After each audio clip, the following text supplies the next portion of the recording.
بسم اللہ الرحمن الرحیم اعوذ باللہ من الشیطان اللعین الرجیم بسم اللہ الرحمن الرحیم وبہ نستعین وہو خیر ناصر ومعین الحمدللہ رب العالمین وصلی اللہ علی محمد وآلہ الطیبین الطاہرین المعصومین۔ ہماری گفتگو کتاب المقاصد کے دوسرے حصے کتاب البیع کے مباحث میں جاری ہے، اور آج کے اس درس کا عنوان عقد میں متعاقدین کے لیے اہلیت کی شرط ہے۔ گزشتہ درس کے اندر ہم نے اس مسئلے کا آغاز کیا تھا کہ عقد کی شروط میں سے ایک شرط یہ ہے کہ ایجاب اور قبول میں سے ہر ایک کے وقت جب بائع اور مشتری یہ ایجاب و قبول جاری کرتے ہیں تو تمام اس مراحل میں وہ انشاء کی قابلیت رکھتے ہوں، شرائط تمام ان کے اندر موجود ہوں، اور اگر کہیں بیچ میں ان کی قابلیت جو ہے وہ ختم ہو جاتی ہے تو کہا عقد منعقد نہیں ہوگا۔ پھر ایک مثال دی گئی تھی کہ جیسے اگر بائع جو ہے وہ ایجاب جاری کرتا ہے، اس کے بعد اگر وہ دنیا سے چلا جاتا ہے تو مشتری کا قبول فائدہ مند نہیں رہتا، اور اسی بحث کو آگے لے کے جا رہے ہیں آغا، اور اسی پر ایک اشکال جو مترتب ہو رہا ہے، یہ مطلب جو نقض ہو رہا ہے ایک اور مطلب سے، اس کو ہم آج کے درس کے اندر بیان کرتے ہیں۔ تو اس طرح آج کے ہمارے اس درس کے اہم مطالب میں سے ایک مطلب سابقہ اس صورت پر اشکال اور اس کا جواب جو شیخ انصاری یہاں پر دیتے ہیں، اور پھر عدم قابلیت کی صورت اور اس کا حکم کہ جہاں یہ دونوں قابلیت نہیں رکھتے اس کی جو دوسری صورت ہے وہ کیا ہے اور اس کا حکم کیا ہے۔ اسی طرح پھر اسی پر جو اشکال اور جواب شیخ انصاری دیں گے وہ بھی یہاں پر بیان ہوگا، کس طرح اسے نقض کیا جاتا ہے۔ تو اپنے سابقہ اس درس کے اوپر جو اشکال مترتب ہو رہا ہے، جس اشکال سے اسے نقض کیا جا رہا ہے، یہ در واقع اشکال مقدر ہے، اور شیخ انصاری اسی تقدیری اشکال کو جواب دے رہے ہیں۔ اشکال در واقع یہ ہے کہ دیکھیں، اگر مذکورہ اس بات کو نقض اس طرح سے کرتے ہیں کہ باب وصیت کے اندر جب ایک شخص جو ہے وہ اپنے ثلث مال کی نسبت کسی کی تملیک کو انشاء کرتا ہے تو وہ موصی لہو کہ جس کے لیے یہ وصیت کی جا رہی ہے وہ قبول جاری کرتا ہے کب؟ اس موصی کے وفات کے بعد، اور اس کا وہ قبول جو ہے وہ معتبر ہے، اور یہاں پر کہتے ہیں کہ یہ وصیت منعقد ہوتی ہے۔ جبکہ ہم گزشتہ درس کے اندر دیکھ کے آئے ہیں کہ اگر بائع ایجاب جاری کر رہا تھا اور پھر دنیا سے چلا جا رہا تھا تو وہاں پر مشتری کا وہ قبول مفید نہیں تھا، جبکہ باب وصیت کے اندر آپ اسے مفید جان رہے ہیں جب وہ اسی موصی کی وفات کے بعد موصی لہو قبول جاری کرتا ہے۔ تو یہ مطلب آپ کا جو سابقہ اس مسئلے میں بیان ہوا وہ نقض ہو رہا ہے اسی باب وصیت کی اس صورت سے۔ تو شیخ انصاری رحمۃ اللہ علیہ یہاں پر اسی اشکال مقدر کا جواب دیتے ہوئے فرماتے ہیں کہ وَأَمَّا صحة القبول من الموصى له بعد موت الموصي فهو شرط حقیقتا لا رکن۔ فرماتے ہیں کہ قبول کا صحیح ہونا یہ موصی لہو کی جانب سے موصی کی موت کے بعد یہ در واقع حقیقت میں شرط ہے اس وصیت کے اندر، لا رکن، یعنی یہ رکن عقد نہیں ہے، یعنی اس وصیت کے اندر جو ہے یہ رکن کی حیثیت نہیں رکھتا، کیونکہ وصیت جو ہے وہ ان ایقاعات میں سے ہے کہ جس کی حقیقت کو شیخ انصاری اس طرح بیان کرتے ہیں کہ فإن حقیقت الوصیت الایصاء، کہ اس وصیت کی جو حقیقت ہے وہ ایصاء ہے، یعنی وصیت کرنا، اور یہ کس کا کام ہے؟ موصی کا کام ہے۔ تو پس یہاں پر یہ اسی موصی کے فعل سے وصیت جو ہے وہ منعقد ہوتی ہے اور وہ انشاء جو ہے وہ وجود پاتا ہے۔ پھر آگے جو موصی کی اس انشاء کے بعد موصی لہو کا قبول کا جو مرحلہ ہے وہ در واقع رکن کی حیثیت نہیں رکھتا، شرط کی حیثیت رکھتا ہے۔ جب رکن کی حیثیت نہیں رکھتا تو لہٰذا آپ اس کے ذریعے نقد نہیں کر سکتے سابقہ اس صورت کو کہ جہاں پر قبول اس مشتری کا بائع کے اس ایجاب کے لیے اس عقد کے اندر رکن رکھتا تھا، چونکہ عقد اور اس ایقاع وصیت کے درمیان یہ ایک فرق موجود ہے۔ پھر دو شاہد کی طرف اشارہ فرماتے ہیں آگا کہ وَلِذَا لَوْ مَاتَ قَبْلَ الْقَبُولِ قَامَ وَارِثُهُ مَقَامَهُ، کہ اگر موصی لہو قبول کہنے سے پہلے اس دنیا سے چلا جاتا ہے تو اس کا وارث قائم مقام بنتا ہے،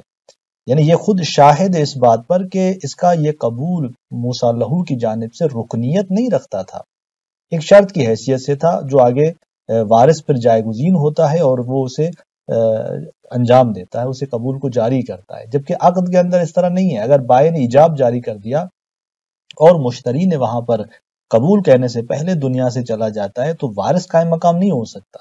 اسی طرح ایک اور شاہد کی طرف اشارہ فرماتے ہیں کہ وَلَوْ رَدَّ جَازَ لَهُ الْقَبُولُ بَعْدَ ذَلِكَ، اگر موسیٰ لہو رد کر دیتا ہے، یعنی انشاء وصیت موسی کی جانب سے ہوئی اور اس کے بعد موسیٰ لہو نے رد کر دیا، تو اس کے باوجود فرماتے ہیں کہ جاز لہو، اس کے لیے قبول کہنا اس کے بعد جائز ہے،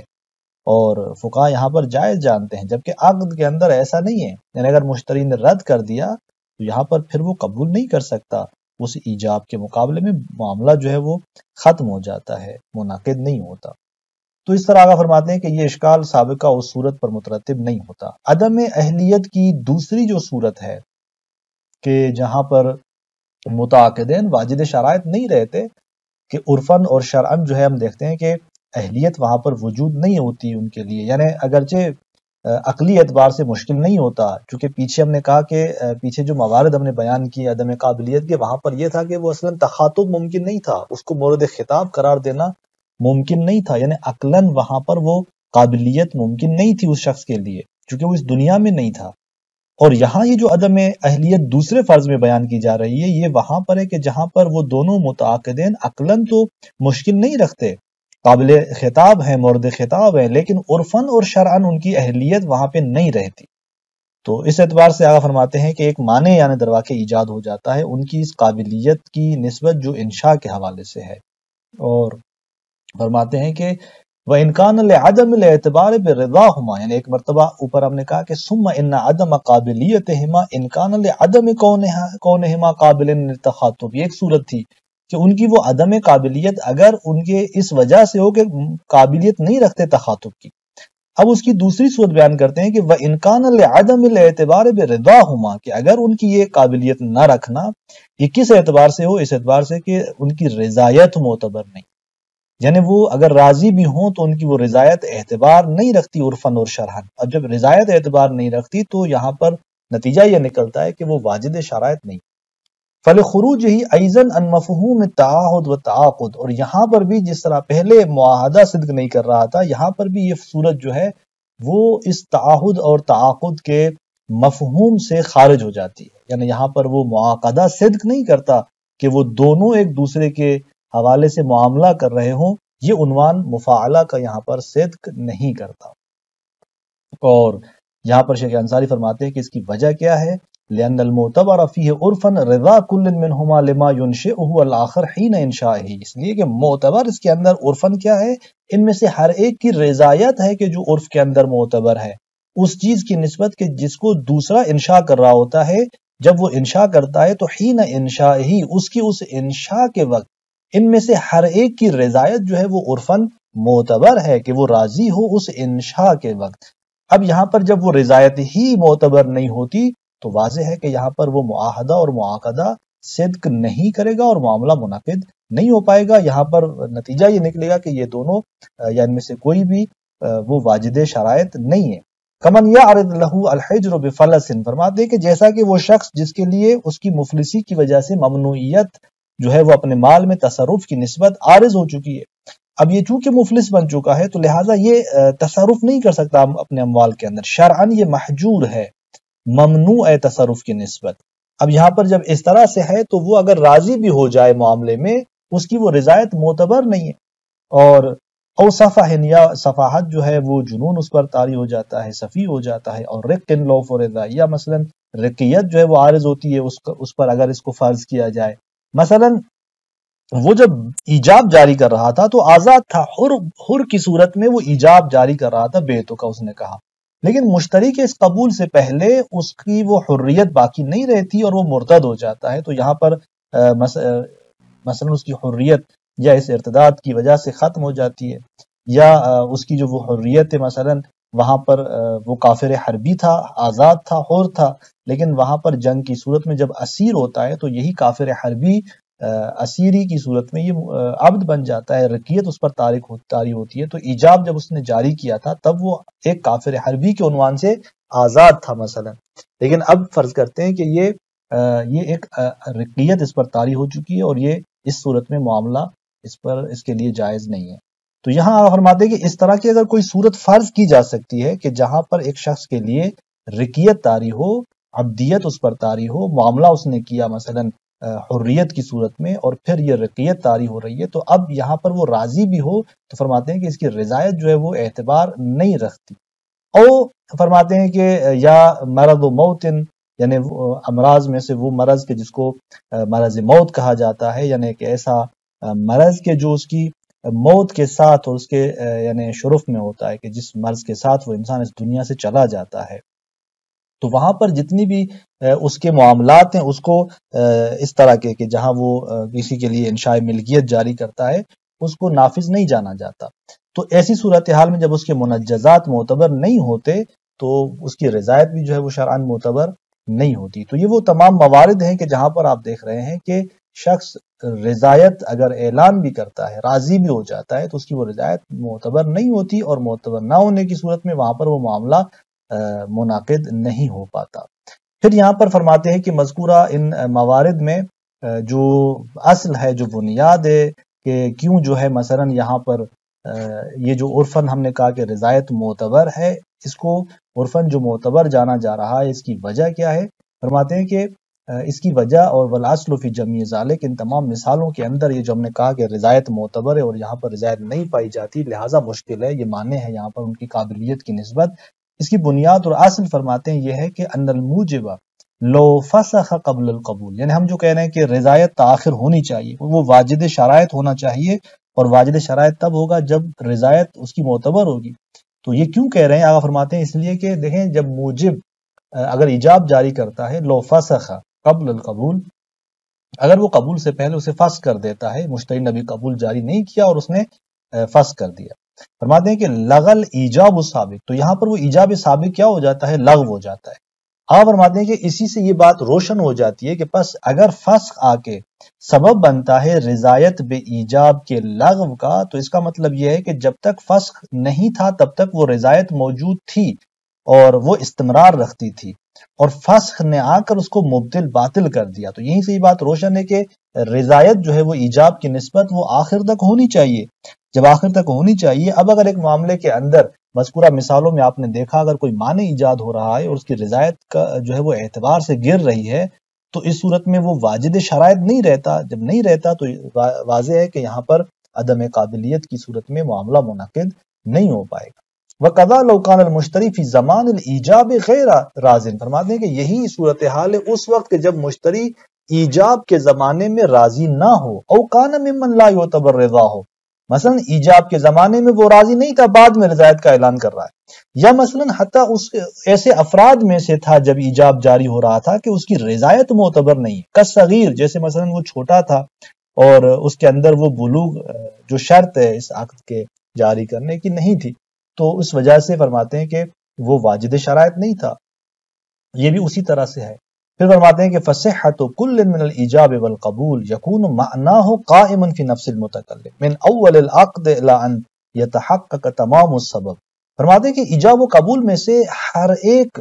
کا صحیح ہونا، اس کا معنی کیا ہے؟ اس کا معنی قائما فی نفس المتکلم، فرماتے ہیں کہ اس کا صحیح ہونے کا مطلب یہ ہے کہ یکون معناہ قائما،